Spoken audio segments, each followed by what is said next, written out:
Yu Minluning ruhi qayerga ketdi? Bu Yu Minlun haqidagi video ostidagi izohlardan biri.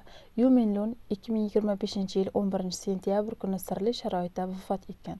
Xitoylik aktyor va qo'shiqchi. Rasmiy xabarlarda mast holatda balandlikdan yiqilish, norasmiy xabarlarda uning atrofidagilar tomonidan shafqatsiz qotillik. Ammo g'alati tomoni shundaki, u haqidagi ma'lumotlar internetdan yo'qola boshladi. Axir gap siyosiy jinoyatchi haqida ketmayapti, bu shou-biznes vakili. Unga nega bu ish atrofida bunchalik sirli qolmoqda? Bu fojia hozircha javoblardan ko'ra savollar ko'proq. Ammo keling, uning ruhiy tomoniga nazar tashlaymiz. Nega Xudo bunday fojialarga yo'l qo'yadi? Buni tushunish uchun muhim bir ruhiy haqiqatni eslash kerak. Odam ato gunoh qilganidan keyin dunyo ustidan hukmronlik dushmanga o'tgan. Iso o'zi shunday degan: endi bu dunyo uchun hukm vaqti keldi. Endi bu dunyoning hokimi quvib chiqariladi. Yuhanna 12:31. Shuning uchun yer yuzidagi faqat Xudo xohlaydigan narsalar emas, balki shayton odamlar orqali qilayotgan ko'p ishlar ham sodir bo'ladi. Xudo bu dunyodan fojialar bo'lmaydi deb va'da bermagan, lekin u yonimizda bo'lishga va'da bergan. Men sizlarga buyurgan barcha narsalarga rioya qilishni o'rgatinglar. Mana to dunyoning oxirigacha har kuni men sizlar bilan birgaman. Amin. Abadiyat nuqtai nazaridan o'lim, abadiyat nuqtai nazaridan yer yuzidagi hayot bu juda qisqa davr. Ruhiy tug'iladi, tana yashaydi, so'ng abadiyatga o'tadi.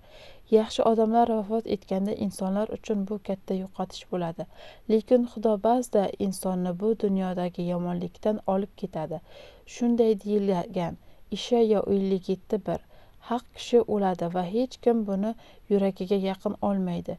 Diyonatli kishilar yer yuzidan olinadilar va hech kim haq odam yovuzlikdan olinayotganligini o'ylab ko'rmaydi. Iso haqida bilmaganlar taqdiri qanday bo'ladi? Agar inson Injilni eshitib, Masihni rad etsa, u qiyomat kuni gunohlari uchun javob beradi. Lekin agar inson haqiqatdan bilish imkoniga ega bo'lmagan joyda yashagan bo'lsa, muqaddas kitob aytadi: bunday odamlar vijdoniga qarab hukm qilinadi. Rimliklarga maktub 2:15.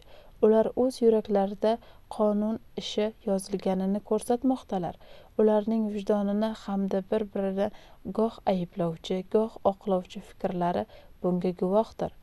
Yu Minlunning tarjima holida ma'lumki, u bilimli, intizomli va aqlli inson, axloqli inson bo'lgan. Ko'p yaxshiliklar qilgan. Shuning uchun umid bor. Uning ruhi Xudoning rahm shafqatini topgan bo'lishi mumkin. Yu Minlun adolat topmadimi? Men muxlislar va befarq bo'lmagan insonlarning his-tuyg'ularini tushunaman. Ko'plar uchun hayot haqiqatdan ham oldin va keyinga bo'linib ketadi. Shuning uchun ular adolat masalasi juda muhim. Agar u haqiqatdan ham o'sha davradagi odamlar tomonidan o'ldirilgan bo'lsa, demak adolat allaqachon amalga oshmoqda, deb umid qilish mumkin. Birinchidan, u tirikligida Xitoyda mashhur edi va chet elda faqat Xitoy dramalarini sevuvchilar bilardi. Fojiadan keyin esa u butun dunyoga tanildi. Paradoks shundaki, uni yo'q qilishni istaganlar uni dunyo miqyosidagi yulduzga aylantirib, nomini tarixda qoldirishdi. Ikkinchidan, o'sha fojiali kechadagi ishtirokchilar ham jamoatchilikka ma'lum bo'ldi. Ular o'z aloqadorligini yashirishga harakat qilgan bo'lsalar-da, ko'pchilik boykot va jamoatchilik tanqidlariga uchradi. Konsertlar bekor qilindi, shartnomalar bekor qilindi, ular go'yoki tirik murdalarga aylandi. Uchinchidan, aktyor bilan bog'liq kinostudiya ulkan moliyaviy zarar ko'rdi, milliardlab dollarlar. Albatta, bu uni hayotga qaytarmaydi. Lekin bir narsa tasalli beradi. Rimliklarga maktub 12:19. Ey sevganlarim, o'zingiz uchun qasos olmanglar, ammo Xudoning g'azabiga o'rin beringlar. Chunki yozilgan: qasos menikidir, men haqqini beraman, deydi Rabbiy. Ko'tarilayotgan yulduzlarga maslahat. Ko'pchilik mashhurlikni orzu qiladi, lekin ko'pchilik ko'ngilochar sanoatning orqadagi qorong'u tomonini ko'rmaydi. Go'zallik, yoshlik va iste'dod bor joyda doimo shahvat, ochko'zlik va hokimiyat ham aylanadi. Ular insondan foydalanishni xohlaydi. Ko'pincha inson tanlov oldida qoladi. yo tizimga bo'ysunish yoki rad etib buning narxini to'lash. Va bu faqat shou-biznesda emas. Men bunday holatlarga institutda ham, ijodiy muhitda ham va oddiy hayotda ham duch kelganman. Meni qutqargan narsa bolaligimdan bilganim edi. Xudo bor va or-nomus martabadan ustun. Men ibodat qildim, Xudodan yordam so'radim va qaror qildim. Martabadan voz kechganim yaxshiroq, lekin or-nomusni yo'qotmaslik kerak. Xudo aralashdi, u inson fosh bo'ldi va bu dahshat tugadi. Agar siz ota-ona bo'lsangiz, farzandingizni faqat muvaffaqiyatga emas, balki kasb va jamiyatning qorong'u tomoniga ham tayyorlang. Ularni vasvasalarga ham tayyorlang. Agar sen ko'tarilayotgan yulduz bo'lsang, bu dunyoga tayyorgarliksiz kirma. Birinchidan, Xudo bor, u bilan yurgin, ibodat qil, donolik va himoya so'ra. Sanolar 36:5. Yo'lingni Rabbiga topshirib, unga umid qil.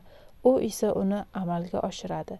Ikkinchidan, Xudo sen bilan bormaydigan joyga borma. Kamsituvchi sahnalarga suratga tushma.